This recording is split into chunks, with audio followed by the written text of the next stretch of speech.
India versus Pakistan जब भी मुकाबला खेला जाता है हर किसी के मन में यही होता है कि कौन मारेगा बाजी। इंडिया के फैंस हो या फिर पाकिस्तान के, सबकी सांसें अटकी रहती है जब तक रिजल्ट नहीं आ जाता। और जिसकी टीम हारती है उसके लिए सबसे बड़ा दुख यही होता है कि आखिर हारे क्यों।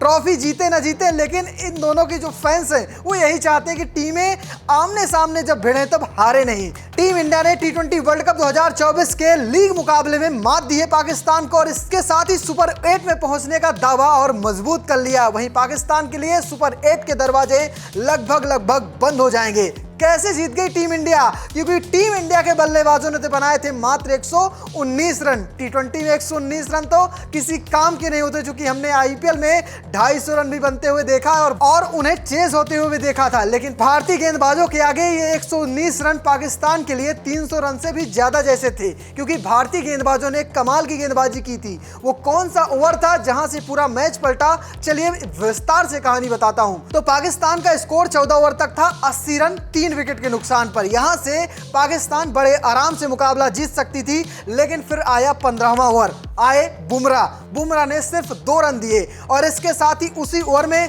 रिजवान को चलता किया और वही पूरे मैच का टर्निंग पॉइंट रहा। वहीं से टीम इंडिया बैकफुट में जो थी वो फ्रंट सीट पे आ गई। और इसके बाद 16वां ओवर आता है। अक्षर पटेल कमाल की गेंदबाजी की, 2 रन सिर्फ खर्च किए और बता दिया कि उनकी गेंद पर अभी भी धार है। फिर आता है 17वां ओवर। यहां पर आते हैं हार्दिक पांड्या। सबकी निगाहें थी कहीं कमजोर कड़ी साबित ना हो जाए, लेकिन सिर्फ 5 रन खर्च किए, शादाब को चलता किए और बता दिया कि मैं टीम के लिए पिलर का काम करता हूं, कोई कमजोरी नहीं। फिर आता है 18वां ओवर।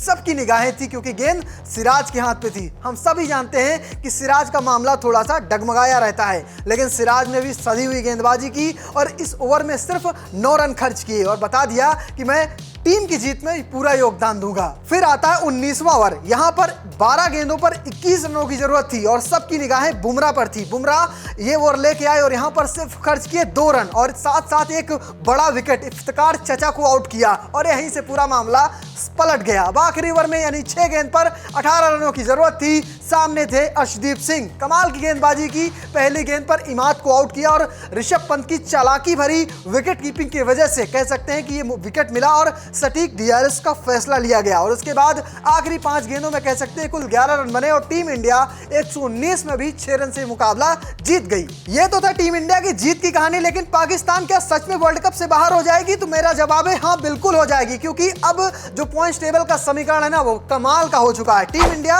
2 मैच खेली, 2 जीती और इसके साथ 4 पॉइंट है। नेट रन रेट बेहतर है, इसलिए नंबर 1 पर है। यूएसए नंबर 2 पर है और 2 मैच खेली, 2 जीते, 4 पॉइंट। रन रेट थोड़ा सा कम, नंबर दूसरे। नंबर 3 पर है कनाडा, 2 मैच खेले, 1 जीते 1 हारे और 2 पॉइंट के साथ नंबर 3 पर है। नंबर 4 की बात करें तो पाकिस्तान, 2 मैच खेले, दोनों मैच हारे और इसके साथ ही कह सकते हैं उनका रन रेट भी और खराब है। उनसे नीचे आती है जो टीम है आयरलैंड, वो भी 2 मैच खेले, 2 मैच हारे हैं। अगर बात करें अब सुपर 8 पे पहुंचने की कहानी की, तो सुपर 8 में एक टीम 8 पॉइंट के साथ पहुंच सकती है और दूसरी टीम 6 पॉइंट के साथ पहुंच सकती है।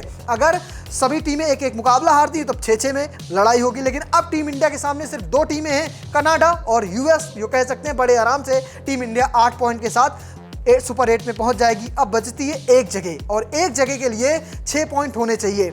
अब अगर पाकिस्तान को यहां से सुपर 8 में पहुंचना है तो उनके सामने 2 मुकाबले हैं। पहला आयरलैंड से खेलना है, दूसरा उन्हें कनाडा से खेलना है। वो दोनों मुकाबले जीते, रन रेट उम्मीद करें कि अमेरिका से उनका बेहतर हो जाए और इसके साथ साथ अमेरिका जो 2 मुकाबले और खेलेगी उसमें एक कनाडा से खेलना है, एक इंडिया से खेलना है, जिसे वो हार जाए। और इस तरह से कह सकते हैं पाकिस्तान की टीम 4 अंकों के साथ तभी पहुंच सकती है जब अमेरिका दोनों मुकाबले हारे और उसका रन रेट पाकिस्तान से खराब हो जाए, वरना पाकिस्तान की टीम कह सकते हैं पूरी तरह से वर्ल्ड कप से बाहर हो गई है। तो फिलहाल आपकी क्या राय है? क्या पाकिस्तान सुपर 8 में पहुंचेगी नहीं? कमेंट बॉक्स में जरूर बताना और पेज को फॉलो करना बिल्कुल मत भूलना। धन्यवाद।